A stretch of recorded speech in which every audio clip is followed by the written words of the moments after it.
This is Dr. Chris's Radio Horror Show. Tonight on Radio Horror, we have Brett Miller on the show with us to talk a little bit about the NOSFERATU event that is happening, and he's the organist for this event happening October 30th. Thank you for coming on the show. Thank you for having me. It's a pleasure. How did you get involved with the Boston Pops doing this whole... Where did this all originate from, this NOSFERATU event? You said you've been doing it, it's been happening for a few years? I started playing the film, I think the first time I accompanied it was when I was about 14. It's been under my belt for a couple years now, but I've just been playing it, and I had the pleasure of doing it, every kind of year in different venues.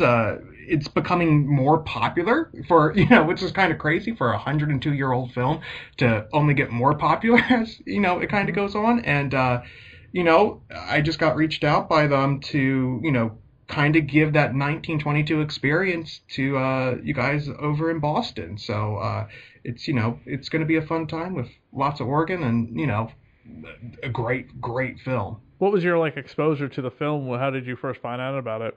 I kind of got into it from, just these silent film stuff. I saw, my first silent film I ever actually saw was, Phantom of the Opera. I saw the 1925 film with Lon Chaney. Okay, gotcha. I mean, I saw that film, and again, another organist playing to it, very much like how they did in the 20s, and I was, I think, 10 when I saw that, and it got me hooked. I mean, just, first of all, the film is fantastic, and just kind of this multimedia art thing going on, with somebody playing to this film, and it just matches up so well that it was kind of crazy. Silence films are just more popular during Halloween, especially with organ. It just it's kind of the perfect thing to get you in the spirit of it.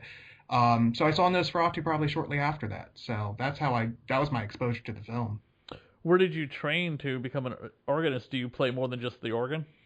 Yeah, I grew up playing piano as well, and then I kind of started studying organ. There wasn't too many organists around, so the person I studied with was in Wisconsin. I'm from Philadelphia, so we were doing Skype lessons before it was cool. Just kind of going, over the internet. So that's how I learned organ. And then I was really lucky enough to study with a couple people to learn how to play to film, because that's a whole different, kind of thing you have to learn of.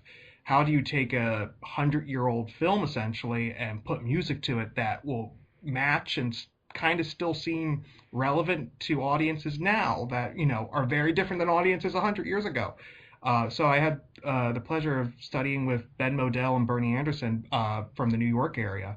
That's kind of, just through conversations and, trying it out and doing different films is kind of how you just learned it. You learn by doing. It's kind of a weird thing. But yeah. With this film, what are some of the challenges when you're making sure you have the right kind of cues to the film? Do you have to really memorize what the score is? I mean, because silent films are very different than your normal kind of movie.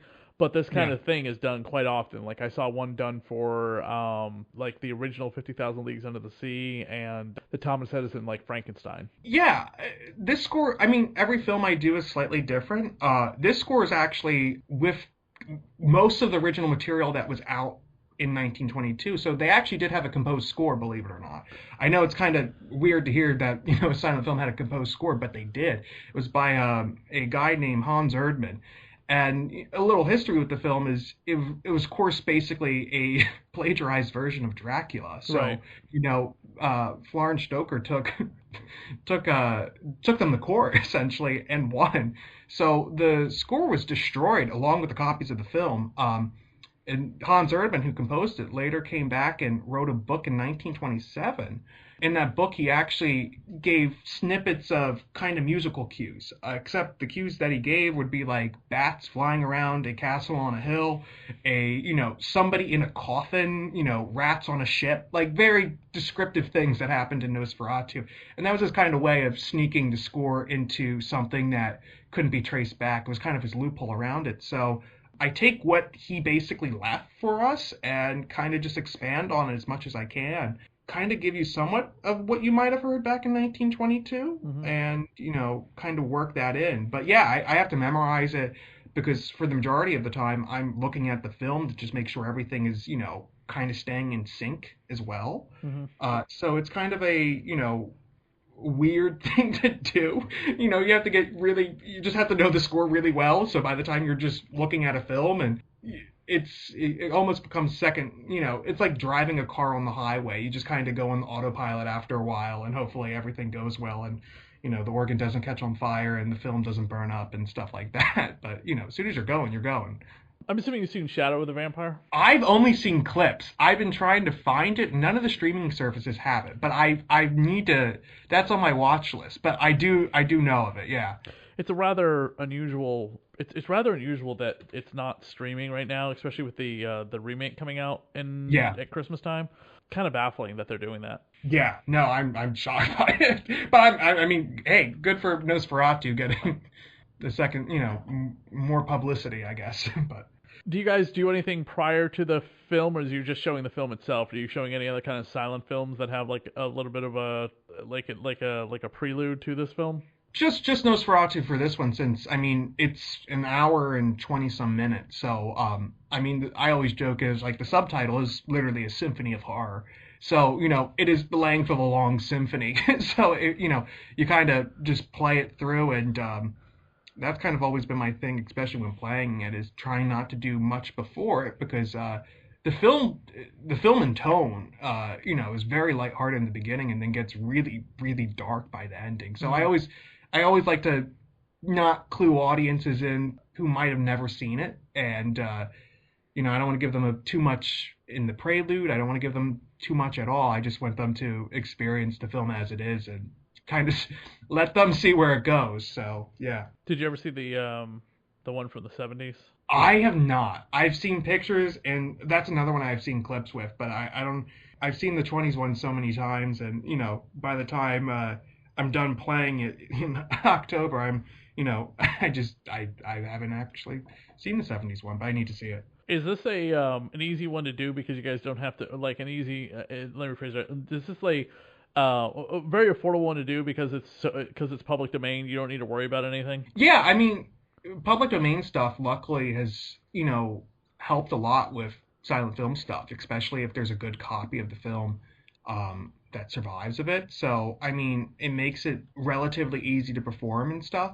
So that's been actually a asset to all this. So yeah, that does help. What other silent films would you like to do for this kind of event, or would you just kind of stick to Nosferatu? I mean, the three big ones, and I'm actually, I play all the three. I call them the three films I do at Halloween. Really, are Phantom of the Opera, The Cabinet of Dr. Caligari, and That's Nosferatu. that's right. You So mentioned that. Yeah, the Cabinet of Dr. Caligari.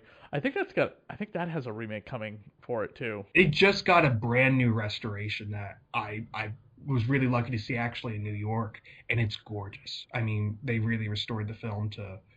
It looks brand new. It's really amazing. But yeah, that's another one where it's like, man, the Germans were creepy back then. I mean, the films they came out with are just absolutely bonkers, but in a just an amazing way. To a podcast recently, they were talking about Nosferatu. Well, they're talking about Shadow of the Vampire more, Yeah. and they say that like the Germans were trying to rebuild their society in their country after World War I, but to compete with Hollywood because Hollywood's machine was just like revving up and going nonstop. And it didn't work out for them like the Yeah. way they thought to financially, and that's why they relied on their upcoming president, Adolf Hitler. And Yeah. if they had had a more successful Hollywood kind of competition, with Hollywood, would they have relied on Hitler so much to help rebuild the country? Yeah. I mean, oh, that's a tough question. That's But a yeah, question that they bring up in the podcast, saying that it's because of Hitler. Oh, sorry, because of World War One. They tried to like, okay, let's do this movie theater thing, this movies, this motion picture thing, and then it didn't quite work out as well as they had hoped. And then again, yeah. Hitler came into power, and they relied that on the political party to, try and rebuild the country. No, it's crazy. I mean, and the stuff that they did come out with too is, I mean, when we talk about, especially in the silent era, I mean, Metropolis with Fritz Lang, all his stuff is just crazy, but it's amazing. I mean, in my opinion, I think they were doing films that were really more artful than what Hollywood was doing. So it would have been interesting to see what direction they would have gone if, that didn't happen. So that's a great point, yeah. the mystery behind Max Shrek 2 is Oh obviously yeah, much more in the shadow. I mean, he was a big stage actor, but after this film came out, even like our Murnau, he unfortunately died in a car accident after this movie came out. yeah. No, it's that. I mean, that's probably type. I mean, afterwards, I would consider typecasting.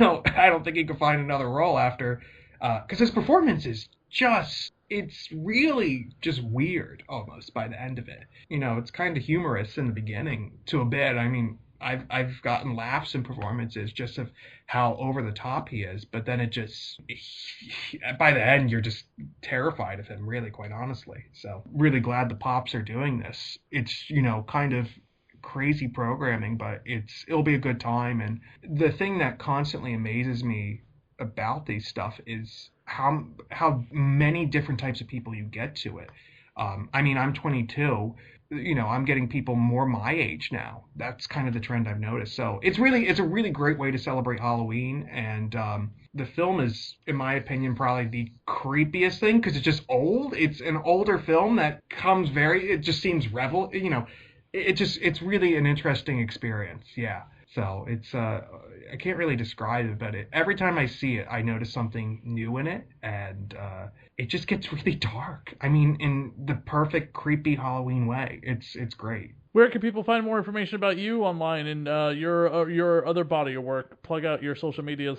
Yeah, I mean, my Instagram is Brett Miller 218, and then I have a website, brettmiller.net. And I mainly play films around here, but I'm in Rochester right now, doing my master's actually, so I'll hopefully be playing some more around here. But you can find more information on this event on Boston Pops' website, Symphony Hall as well. Yeah, Boston Symphony Hall. So it'll be a great time, October 30th at 7:30. I almost forgot. I have a small 33 of the score for the original Nosferatu. It came out on Record Store Day.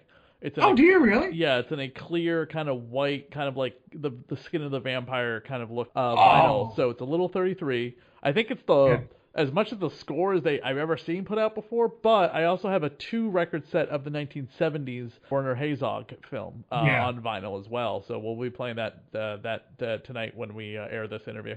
Oh, fantastic. No, that's great. That's great. I don't have the Yeah. score for Vampire in Nosferatu in Venice, which is the sequel to the 1970s Nosferatu. I didn't even know that existed, but Yeah, it does. It is quite the film. It's also like it has a great documentary on there about the actor who played Nosferatu in that movie. He was quite that character. He'd be hashtag Me Too today. Let's just say. oh boy, yeah. Well, yeah, now you got me going down a rabbit hole probably later this evening because I got to go see all these films now. My list has expanded, but yeah. Definitely, yeah. But and again, I don't think my girlfriend said she's seen the 22 version, so she's seeing this for the first time. We'll enjoy that. I don't need us to show her the 70s version. We'll skip right to the Christmas. I said I don't want to go see this on Christmas. Why don't we go see it Christmas Eve? And she's like, okay. There you go. There you go. Nothing says Christmas like Nosferatu. Right. Just expect. So Hey, weird. hey. If it means I can play it one more time, I will. I mean, I'm not arguing with And it's it, funny. but It's got William Dafoe in it, and he was in Shadow of the Vampire as Max Shrek. yeah. That's so funny. All right, Oh thank my you so much for coming to the show, man. Thank you, Chris.